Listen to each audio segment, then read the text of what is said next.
Hello everyone, TMMgamer, and today I have the pleasure of finally being able to bring you another video. Now, as most of you guys know, I took an extended break from uploading videos because I had my finals of university, but I have completed my last ever exams, fingers crossed, and I think they went pretty well, so hopefully I'll get that degree sorted and I can move on to the next challenge. But the great thing about that is, it finally enables me to upload a few more videos. Now, at the moment I'm staying at a friend's house, so I don't have my PS3 set up, and you know, there are 4 or 5 people living here at the moment.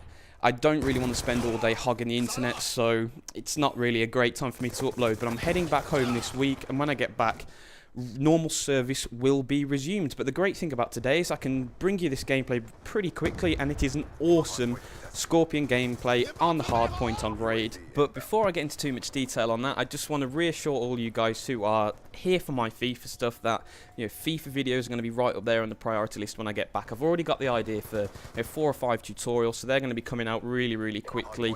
But like I've been saying, it's not really great to hoggle the internet.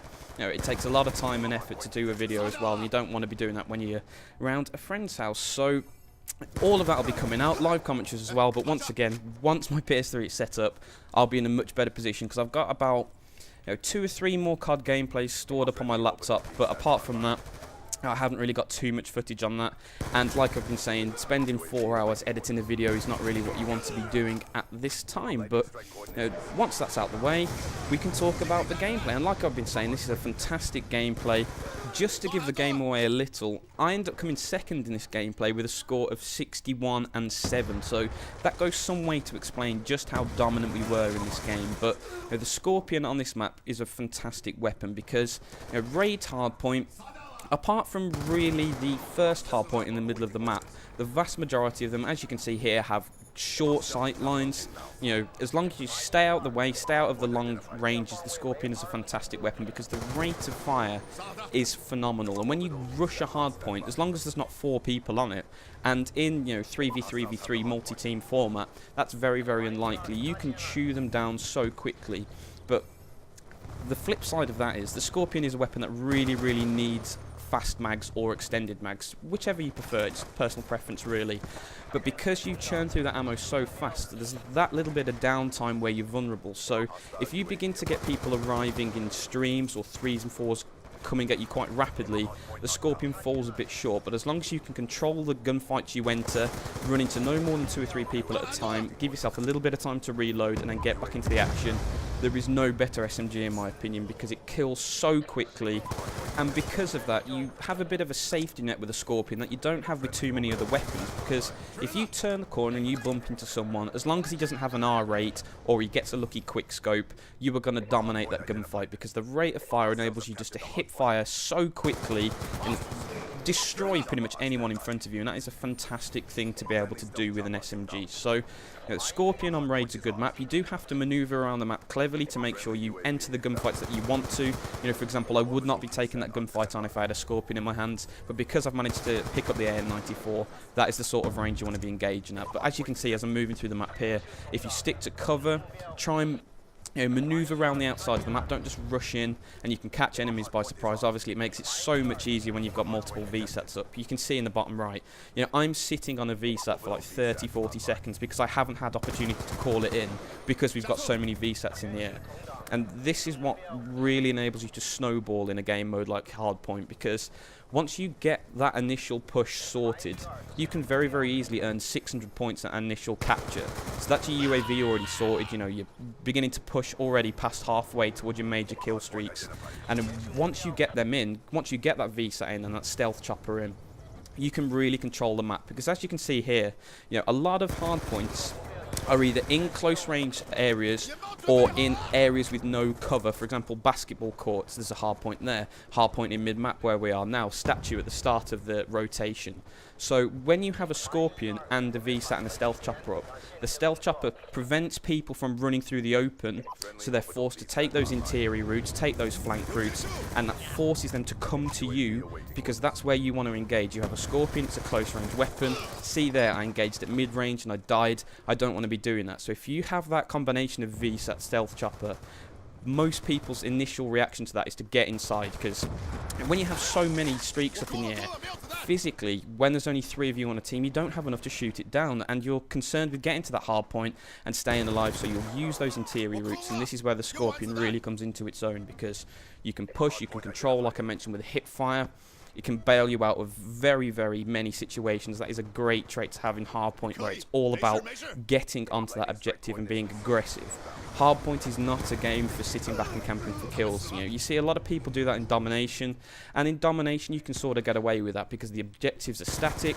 Once you've captured it, that's it, it's yours. You don't have to go back and stay on it.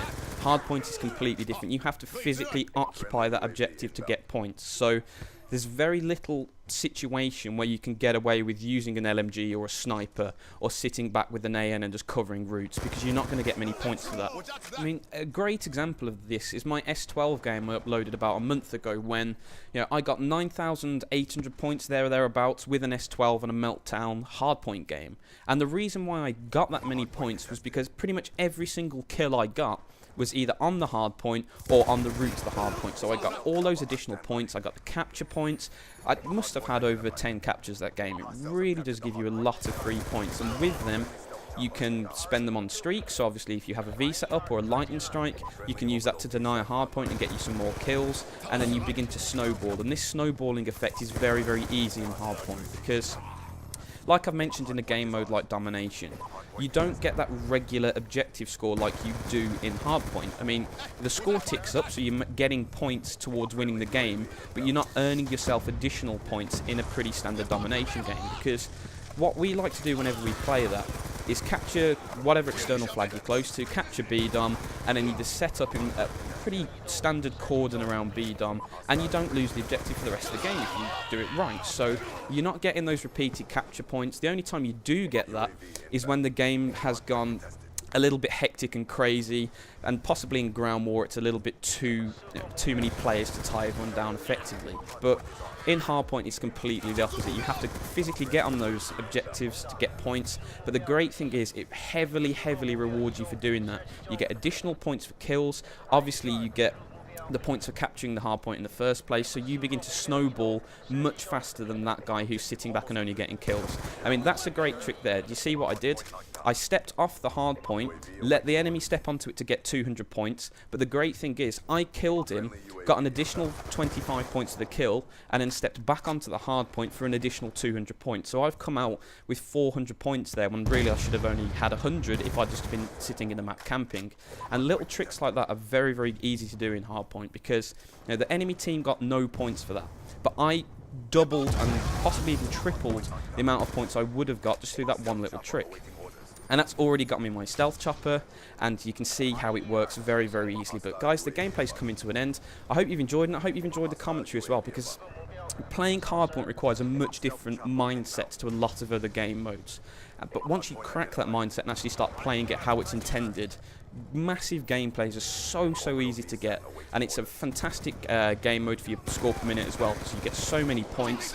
They're really fast paced, and on a map like Raid, which is a great map and suits it really well, you can have so much fun playing this game mode. So guys, thanks for watching the video. I really hope you've enjoyed it. As I mentioned before, my final score is 61-7, I think, which is a great game by anyone's standards, especially considering the fact that I'm using relatively low streaks. I mean, the VSAT is my highest streak. If I've been using, you know, Dog, Swarm or whatever, I could have got a lot more kills, because these guys were certainly there for the taking. But once again, thank you so much for watching. I really hope you've enjoyed the video, and it's great to be back.